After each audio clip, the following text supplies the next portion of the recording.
With them, it helps a lot. You don't always draw the BloodTrail Corsair. Sometimes you don't get Raiding Party either, Right. and just having the extra card. I mean, it literally comes down to that incremental advantage. We talked about win rates earlier as well, and 1 or 2 cards can make the difference. Yeah, they really can. Let's go into it then. It's a Rogue Mirror and also just a local matchup as well. SamuelTsao Yeah. BloodTrail.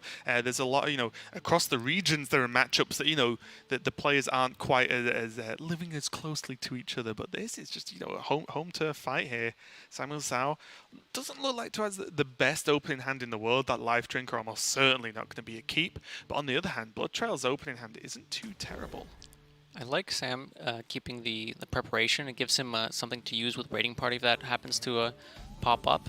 He could even use it to activate a Miscreant on 3, even if it doesn't get the cheapened spell. I want to point out from BloodTrail's perspective, though, he kept Miscreant, Shadow Step, and BloodSeal Corsair on the coin. Obviously, keeping Miscreant with the coin is just what you do. It's just what you do. But he knows how important the BloodSeal Corsair can be in this matchup, and without the Raiding Party, he thinks, all right, I'm going to keep this in my opening hand. If my opponent has a weapon, I already have the answer. And sorry, go on. Yeah, he kept the Shadow Step as well, knowing that Miscreant is very unlikely to be cleared on turn 2 when it gets coined out, so he could either hit face, Shadow Step, and get more lackeys.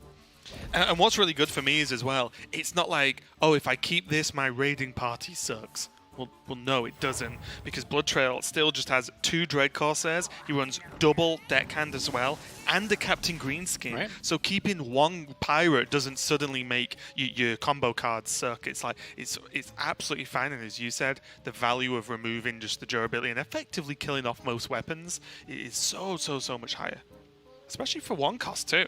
Yeah. When you consider what it can do for 1 mana, it's pretty crazy. Yeah. SamuelTsao doesn't have a whole lot going on. He's going to take the turn to actually kill the Miscreant, which will deny BloodTrail the Shadow Step.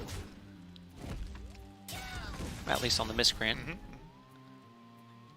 Gets himself on board as well. Not a whole lot else going on. He does have the Waggle Pick, but the rest of his hand is not quite what you want in the Rogue Mirror, at least on turn 3. Yeah, not quite having to just be able to activate that Raiding Party yet, but BloodTrail just going to use the Eviscerate with the double minions there, just to be able to kill off the only threat that SamuelTsao has, and just make SamuelTsao's follow-up just that little bit worse. Yep, fighting for board here. Second backstab picked up for SamuelTsao. Gives him something to do this turn, other than just equipping a Waggle Pick and nothing else. He could just play a 4/4 Edwin. He could even commit the preparation if he thinks he needs that. Like, he needs something big on board right now because there's not a whole lot else going on with his hand. But keeping the preparation in hand could give him a better way to activate Raiding Party or Miscreant and give him some good draws. The worry for me with the Van Cleef play, even if you went to 6, it's still quite easily dealt with from a lot of cards, right? Well, you did see an Eviscerate. It might be a bit more difficult to deal with. It's not the craziest. Yeah, don't get me wrong, my worry is your hand almost empties. Is 6 big enough to win the game when there's Backstab, another Eviscerate, maybe Waggle Pick with Backstab, or even Backstab, even a Deckhand with a Waggle Pick over time? It still dies, right? Is that damage enough to actually win the game? We see now, just 4 mana swing the weapon, and now it's chipped off from the card that BloodTrail kept, the Corsair. And BloodTrail's just laughing all the way home right now because his hand is immense. He's got and board, he's got hand, yeah. The draw was good if his weapon didn't get wrecked, but it did. And you just see the heads-up play from BloodTrail of keeping this Corsair. And as I said, I think the timing and the fact of running weapon removal is so key in this matchup the more I watch it. Definitely, yeah. SamuelTsao spending all his mana, getting ready for Greenskin on a smaller weapon, but it'll give him something to do next turn. BloodTrail developing a whole lot. Yeah, and now we're already leaning into, Leroy not Leroy double Shadow Step as a turn, but the double Shadow Steps, the Leroy, the Deadly Poison, that's just the damage right there. There's triple Shadow Step effectively if you count the weapon too, although it's not controllable, of course. But still, so much damage. And SamuelTsao's, instead of, fighting back, he's just can I just get something that helps me do anything in this game to not die? Sometimes in Rogue Mirrors, when someone's on the coin, it can be a lot easier for them to activate the cards that they need to win the matchup. SamuelTsao kept the preparation, knowing that he was going first, and he needed some way to activate some of those powerful cards, but they just didn't show up. BloodTrail's keep with the Miscreant and the BloodSeal Corsair, I think, definitely paying off here. This is a tough call too. Yeah. A part of me was just thinking, are you desperate enough to play on that unidentified contract just to kill something and maybe gain, you know, it's like gain a minion, gain coin, so on, so on. Yeah, betrayal. So, you know, I was like, are you desperate enough? I don't know. I think the Daring Escape is good enough. You have the prep this turn to pull all these minions back. Well, the prep on the spell, which means that you can replay something this turn, like the Ethereal Lackey. Maybe Fan. Good. Yeah. I mean, I think you just have to have Fan, right? There's everything else just didn't feel great. SamuelTsao definitely on the back foot. So there's 10 with this Lackey. It's a lot.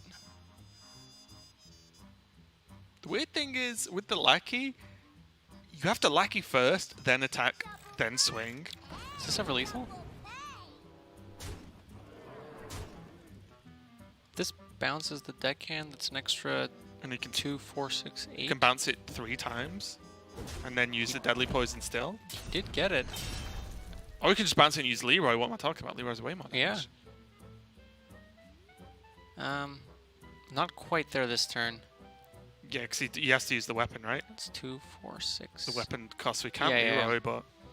But he can at least make an Edwin, push some extra damage with the deckhand if he wants to use a Shadow Step or 2. Yeah, I think we're arguing over minor points right now. Yeah. So I think BloodTrail's just going to send the damage upstairs Why now, not? make Leroy lethal, and then... also, there's still he's room. Hold on to the deckhand. Okay. Yeah, and plus there's still room for the Deadly Poison next turn with Leroy. Right, so there's just a so lot of much damage. damage. It's turn 6. These things happen so quickly. You look at the board one turn, there's just a 1-5 and a 1-1, and then suddenly... It's nuts. Yeah. And just think as well, BloodTrail kept the Corsair. It killed SamuelTsao's weapon. If that hadn't have happened, SamuelTsao actually drew the green skin to buff the weapon, so he gets a 5-4, an extra swing, and can pile on more pressure, and it just didn't happen. SamuelTsao trying to find a way to stay alive this turn, but I think BloodTrail's managed to find the win here. I can't imagine what could be discovered from the miscreant.